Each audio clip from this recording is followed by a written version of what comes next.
So in this session we're going to talk about how we use a microscope, just preparing it for a semen assessment.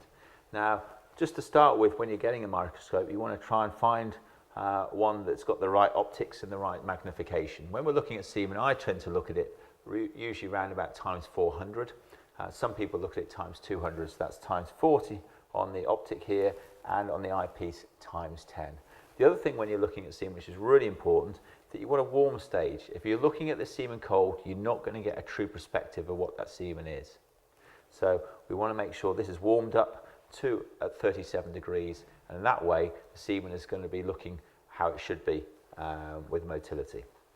So one of the ways that you want to make sure is the optics are clean. So all we do is get a bit of lens tissue, get a bit of alcohol, and then just clean the end of the optics on here, making sure they're really nice and clean prior to analysing. If they're not clean, you're not going to get a true picture.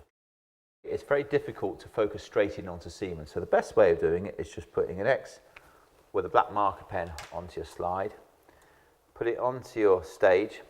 You want to get your optics as close to your slide as you can, and then always work your way up, and eventually you should see, as you see on the screen here, a black line.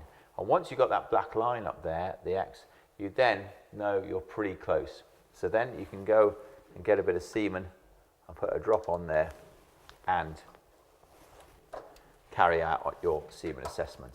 It's really important to try and keep your microscope nice and clean, away from no dust on it.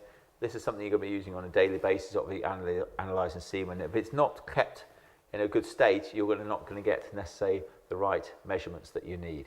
So it's important to look after your microscope so you get the right measurements when you analyse semen.